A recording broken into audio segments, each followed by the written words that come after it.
Greetings everyone! Welcome to Montessori Soundbox by Montessori House Asia. Montessori Soundbox is a platform interdimension to learn, share, and inspire many people who passionately thinking, caring, and educating for young minds. It is the ultimate real Montessori news to be heard. The first and the only one Montessori podcast channel from Indonesia.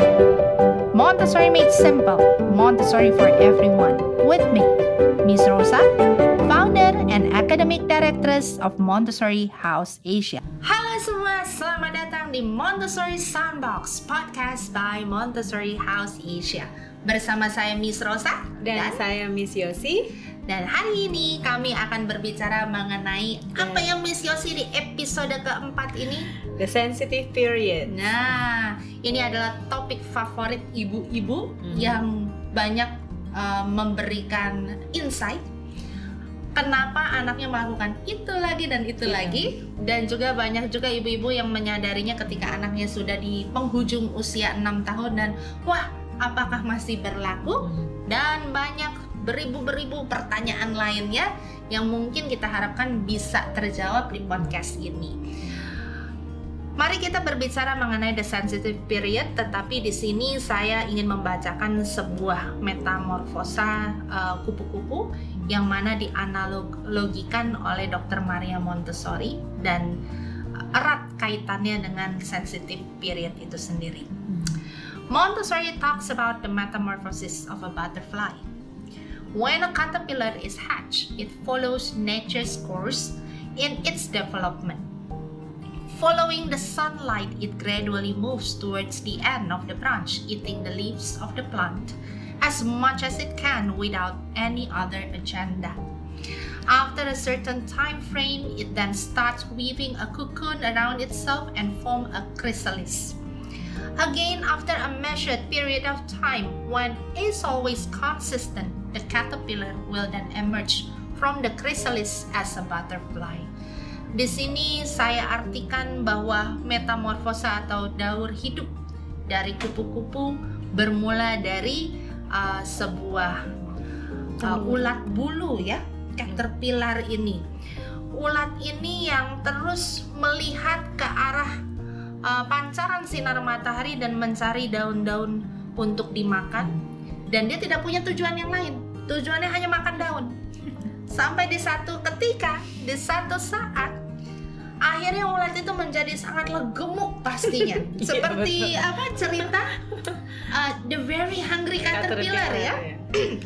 Dia menjadi sangat gemuk dan dia akhirnya membuat dirinya ini diselimuti oleh satu selaput yang namanya cocoon. Dan juga dia menjadi disebutnya pupa ya, atau di sini disebut chrysalis.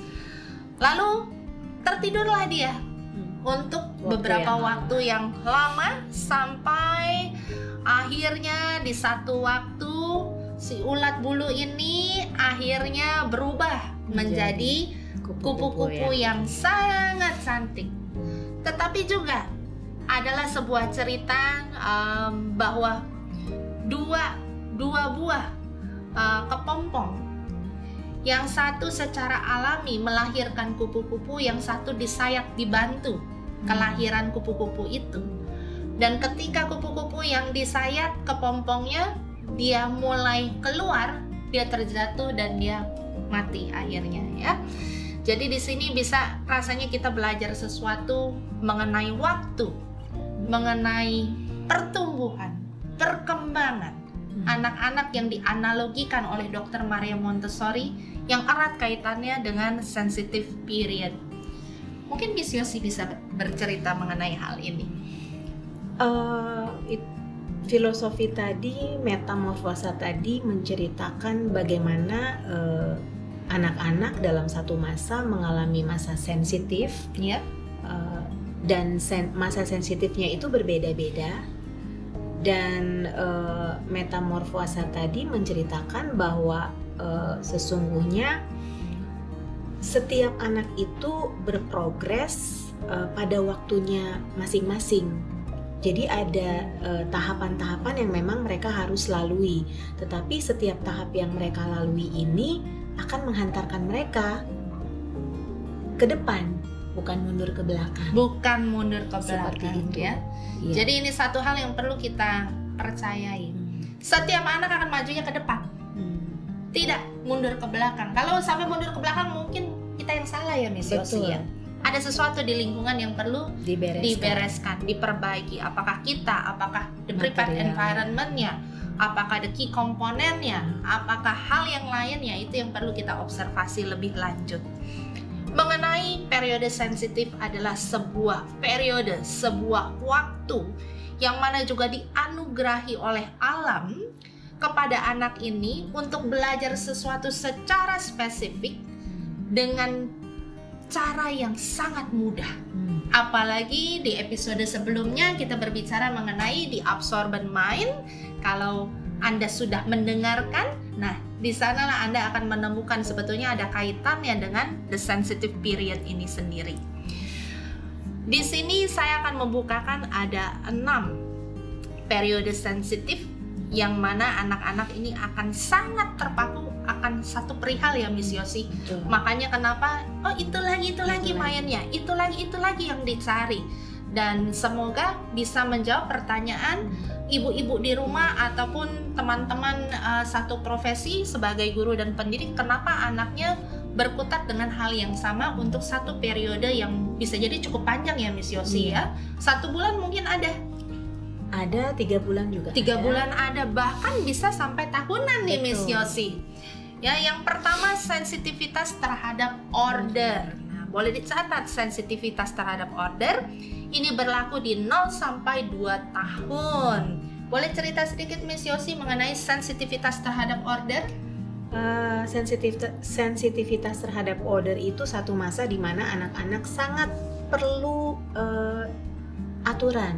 Perlu aturan yang tetap, Oke. aturan yang pasti, aturan yang memang betul-betul aturan gitu. Sehingga memang memerlukan konsistensi untuk aturan itu bisa dipahami oleh anak sebagai aturan. Baiklah. Seperti itu. Dan sensitivitas terhadap order ini hanya bisa dibilang terjadi sangat kental di 2 tahun pertama. Dibutuhkan di 2 tahun pertama dikarenakan 2 tahun pertama ini anak-anak perlu trust the environment ya, punya rasa percaya terhadap lingkungannya. Dengan mereka punya rasa percaya karena lingkungan setiap kali dia buka mata sama ya, setiap kali dia menangis yang datang juga sama ya, bukan berganti mamanya atau papanya atau yang lain-lainnya. Maka daripada itu anak-anak dapat paham relasi dirinya dengan lingkungannya seperti apa. Sama saja dengan kita misalnya tinggal di dunia yang berbeda ya dari sekarang, tapi setiap buka mata yang kita lihat berbeda. Betapa menakutkannya sebetulnya masa-masa tersebut. Maka daripada itu ketika anak-anak punya sensitif terhadap order, biasanya yang terjadi ya Miss Yosi, nangis ya. Nangis itu adalah salah satu tanda komunikasi yang paling amat jelas bahwa anak-anak meminta order yang jelas. Bahwa tiap hari datang ke sekolah 1 minggu pertama, 2 minggu pertama masih nangis wajar.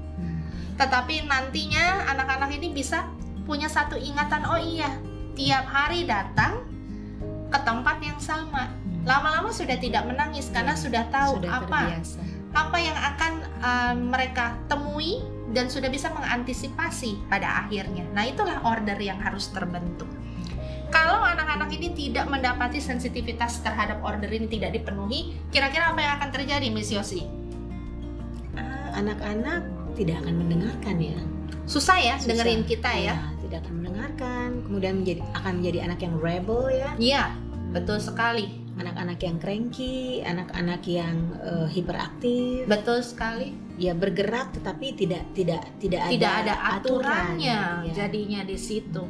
Bagaimana sensitif terhadap order ini sangkut pautnya ke dalam. Karena sebetulnya nggak perlu diatur di dalam, diberesin di dalam itu, ya. Dan juga anak-anak yang tidak punya order atau tidak dipuaskan sensitivitas terhadap ordernya, susah sekali untuk percaya orang. Betul. Jadi menjadi anak-anak yang susah banget lepas dari orang tuanya, itu salah satu simptomnya biasanya.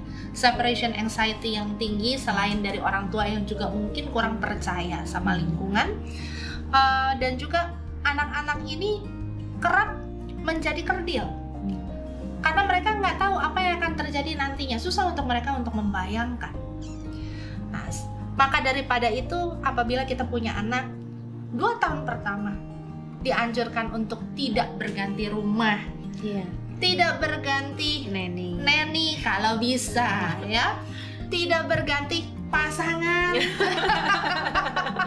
Itu adalah salah satu tipsnya, supaya kita ini bisa mensupport anak-anak kita dalam masa sensitif terhadap order ini. Mereka bisa percaya hidup ini ada konsistensi, ada aman, tidak masalah. Oke, kita masuk ke sensitivitas terhadap bahasa 1,5 sampai 3 tahun. Makanya orang kalau anaknya sudah di 18 bulan itu cukup deg-degan, ngomong nggak ya, biasanya begitu. Tapi gongnya itu di 2 tahun. Kalau saya tanya sama dokter anak, sama terapis, 2 tahun kalau dia belum bicara, hendaknya dibawa ya kepada profesional yang memang mengerti di bidang tersebut. Miss Yosi boleh sharing mengenai sensitivitas terhadap bahasa? Sensitivitas terhadap bahasa itu satu masa di mana anak-anak sedang mengeksplorasi bahasa ya. Mulai mengeluarkan beberapa kosakata karena memang dia belajar dari sesuatu yang sudah kita persiapkan. Betul sekali. Walaupun itu hanya satu kata. Betul sekali. Dan di mana masa-masa anak-anak kita ini sensitif terhadap bahasa, kita memang harus cerewet sekali ya. Harus banyak kita beritahu kosakatanya apa. Jadi kalau dibilang, cerewet banget kamu sama anak kamu, well, 1,5 tahun sampai 3 tahun itu tuh masanya memang daripada nggak bisa, lebih baik memang cerewet untuk 1,5 tahun tersebut. Dan bagaimana kita harus banyak memberikan lingkungan yang kaya dengan bahasa. Kaya dengan bahasa berarti apa ya contohnya Miss Yosi? Lingkungan di luar ya, lingkungan di luar, mereka bisa melihat mobil yang lewat, motor, dan kita berikan kosakatanya. Betul. Sehingga apa yang mereka lihat langsung dapat kosakatanya, ngerti. Dan harus konkret memang. Harus konkret, betul sekali. Maka daripada itu anak-anak yang tidak terpuaskan sensitivitas terhadap bahasa di 1,5 sampai 3 tahun, kerap kali mereka delay in speech. Kerap kali kita tidak mendengar ada kalimat yang keluar. Kerap kali kita menemui anak-anak ini banyak secara emosinya nggak selesai ya. Tantrum, mereka ingin berkomunikasi tapi nggak tahu bahasanya seperti apa. Maka daripada itu, apabila hari ini Anda mendengar kabar baik ini, sebaiknya 1,5 sampai 3 tahun betul-betul kita fokuskan anak-anak kita kepada literasi yang sangat kaya, pengalaman yang nyata. Dengan seperti itu kita berharap bahwa anak-anak kita tepat pada waktunya mereka akan mengutarakan berkomunikasi, karena komunikasi itu sangatlah penting. Itu sebagai buah daripada pemikiran ya, dan bisa menjadi mandiri dari perihal tersebut. Kita lanjut lagi ke sensitivitas pada objek yang kecil. Dan ini ternyata hanya berlangsung di 6 bulan, di 2 sampai 2,5 tahun. Kira-kira apa ini Miss Yosi? Itu ada satu masa di mana anak-anak senang sekali dengan menyentuh, memegang benda-benda yang kecil. Benda-benda yang kecil.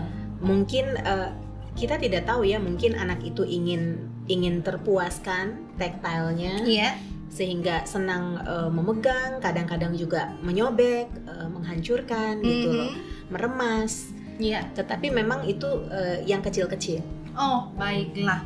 Makanya no wonder toko mainan punya barang kecil-kecil. Betul.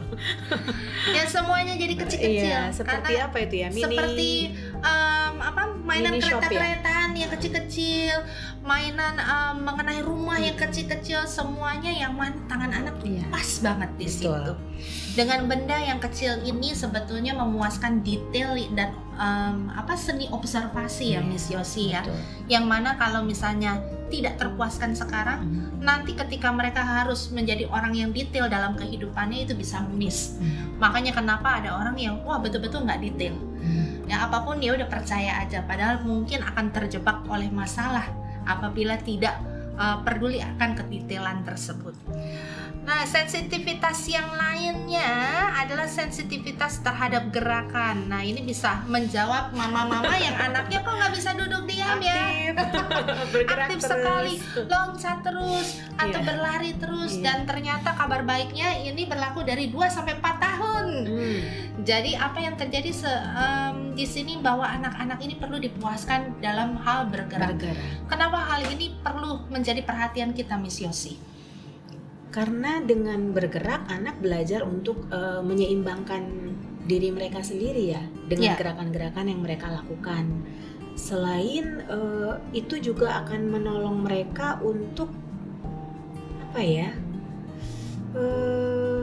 Membangun mereka punya postur ya. Betul sekali. Iya, karena kalau kita ngomong masalah anak mau duduk, itu kan kita ngomongin masalah postur. Betul sekali. Jadi kalau anak nggak bisa duduk, berarti memang posturnya harus dibenerin. Betul dengan sekali. Cara apa? Mungkin dengan cara ya anak itu bergerak.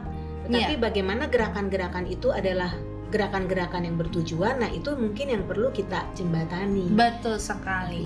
Jadi sensitivitas terhadap gerakan bukan berarti silakan bergerak ya semaunya, tetapi harus ada pengaturan, harus ada ordernya, harus ada strukturnya, harus ada sebuah kaidahnya. Nah, maka daripada itu kenapa lingkungan Montessori itu terbuka, besar kelasnya. Salah satu contohnya ya adalah lingkungan di mana anak-anak bisa bergerak, di mana dari satu sisi ke sisi yang lain, satu titik ke titik yang lain, membawa sesuatu, dan dihilangkan semua yang namanya obstacles atau segala sesuatu yang membuat anak ini kok restricted gerakannya. Betapa pentingnya dari gerakan, anak-anak ini sebetulnya bisa paham mengenai dirinya, mengenai orang lain, mengenai lingkungannya. Anak-anak yang tidak terpuaskan di sensitivitas bergerak ini kira-kira jadinya seperti apa, Miss Yosi? Anak-anak yang tidak terpuaskan jadi anak yang pendiam ya, tidak punya inisiatif. Nah, itu dia. Karena misalnya gerakannya terlalu diatur ya. Betul. Akhirnya jadi kayak robot. Kalau nggak ada instruksi dia nggak bergerak. Lalu yang kedua adalah anak-anak yang katanya melejit terus, nggak bisa dipegang. Tidak punya tulang punggung. Nggak punya tulang punggung. Ada yang sampai maunya tiduran, ya seperti itu. Karena apa? Mungkin tidak terpuaskan, harusnya dengan bergerak posturnya juga dibantu di sana. Nah, maka daripada itu apabila kita paham mengenai hal ini, seharusnya kita bisa memfasilitasi. Banyak-banyak ajak anak kita keluar ruangan. Biarkan dia berjalan miles and miles away.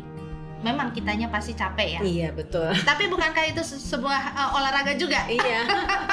Buat kita yang tidak sempat ke gym, saya rasa mengajak anak untuk beraktivitas bisa menjadi salah satu alternatif untuk kita juga membakar kalori. Iya. Sehingga apa? Tadi saya sangat setuju postur tubuh dapat diperbaiki dengan anak-anak bergerak ini, dan justru dari bergerak anak-anak punya kemandirian, anak-anak punya self confidence, anak-anak mempunyai satu gambaran diri yang utuh dan yang baik. Dan begitu banyak lagi benefit yang dapat kita petik dari sensitivitas terhadap gerakan ini. Lalu kita masuk kepada sensitivitas untuk belajar melalui indera. Nah, kalau zaman dulu saya belajarnya panca indera. Ada 5, tapi sekarang tidak tahu belajarnya dipakai apa gitu. Dipakai apa ya? Sekarang kan inderanya udah banyak sekali, lebih dari 5 justru. Nah, yang saya mengerti belajar melalui panca indera ini di 3-6 tahun, betapa krusialnya anak-anak ini harus diberikan dan dipuaskan sensorialnya mereka, bahwa apapun yang mereka belajarin itu harus ada konkretnya. Karena apa? Kita percaya indera itu adalah the entrance gate, adalah pintu masuknya semua intelijensi anak-anak. Maka daripada itu saya rasa kalau cuma dikasih kertas aja nggak bakalan ngerti ya, Miss Yos ya. Harus dibukakan stimulasinya. Harus dibukakan stimulasinya. Sekarang bayangkan seperti ini, Miss Yos, saya kasih tongs,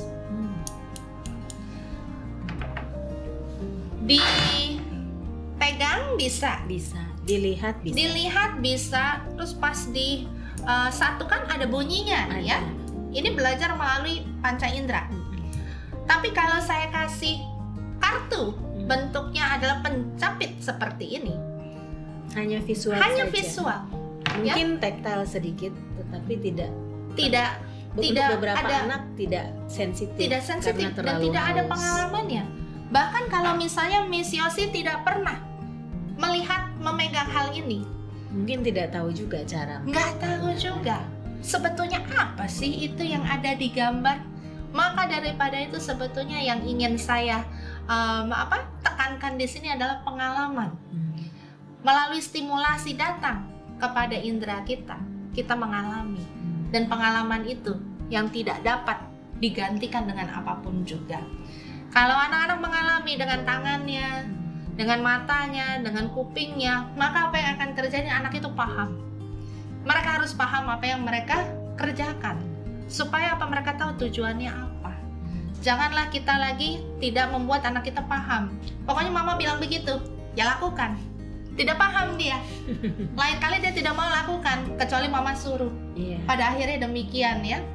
Dan apa yang Miss Yos, anak-anak yang tidak terpuaskan pada sensitivitas belajar melalui inderanya ini, apa yang akan terjadi dengan mereka? Mereka akan menjadi orang-orang yang tidak tahu apa yang mereka tidak tahu kemana ya arahnya hidup gitu loh. Seakan-akan betul-betul ngambang. Jadi lost itu kata-kata tepatnya. Ketika indera itu tidak diasah, maka pengetahuan itu tidak banyak sekali ketakutan dalam kehidupan yang bisa mampir pada akhirnya. Dan di sini betapa sensory play ada di mana-mana akhirnya sekarang, ya Miss Yos, ya. Karena keterbatasan di Jakarta juga untuk lahan alami yang dapat dieksplor oleh anak-anak itu sendiri. Kalau zaman dulu kan kita bisa pergi ke sawah, bisa pergi ke sungai, ya bisa eksplorasi batu-batu besar, batu-batu kerikil, air secara alami, langsung. Ya Sekarang ini semuanya sangat indoor. Terbatas ya, sangat terbatas ya. Kita lakukan apa yang bisa kita lakukan. Sensitivitas yang terakhir adalah sensitivitas terhadap kehidupan sosial. 2,5 sampai 6 tahun. Makanya kenapa di 2,5 tahun anak-anak itu harus sudah mulai masuk sekolah. Karena mulai melihat teman-teman yang sama kecil, kayaknya menarik juga nih. Ada makhluk kecil lainnya, nggak sendirian kecil, ya. Betul. Lalu nanti di 3-4 tahun kayaknya kepengen juga nih punya teman, bisa saling bicara, bertukar pikiran. Dan betapa pentingnya kita fasilitasin hal ini ya Miss Yos, ya, untuk mereka saling berinteraksi. Saya selalu melihat bahwa sekolah adalah sebuah drama kehidupan yang paling real untuk anak-anak kecil, ya. Karena kita nggak pernah bisa untuk memproteksi anak kita ketika kita kirim mereka sekolah. Ketemu teman-teman yang seperti apa, ya udah, itulah teman-temannya dia harus bisa deal with it. Dia harus bisa survive di satu lingkungan.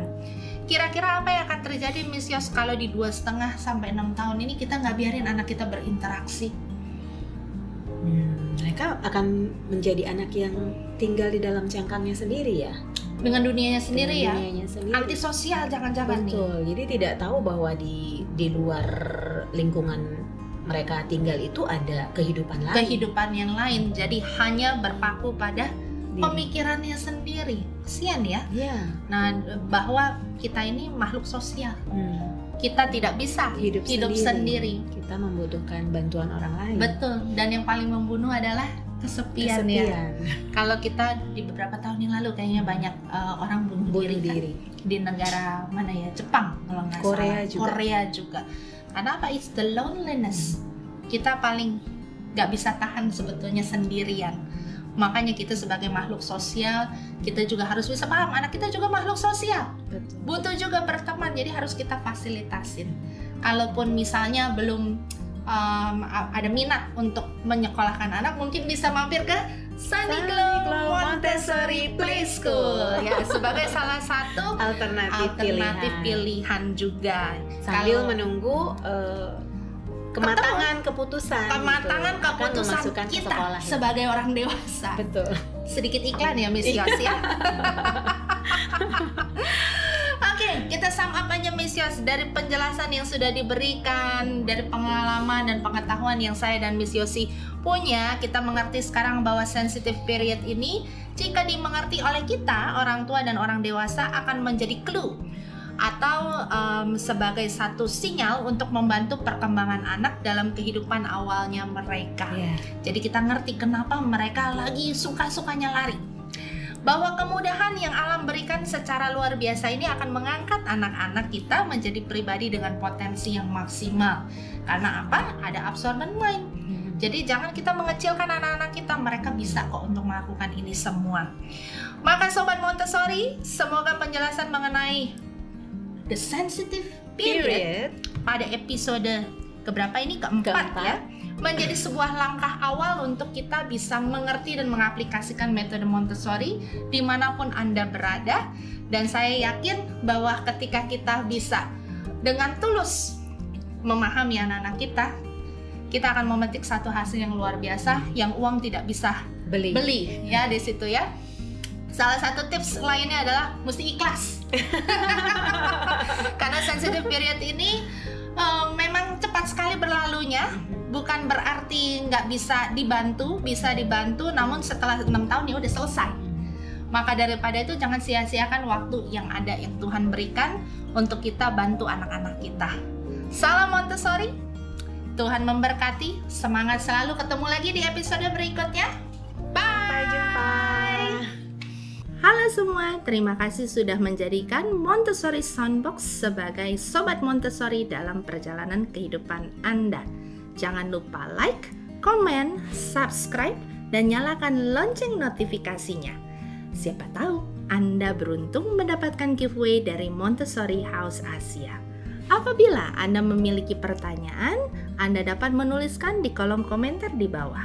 Salam Montessori, semangat selalu, bye!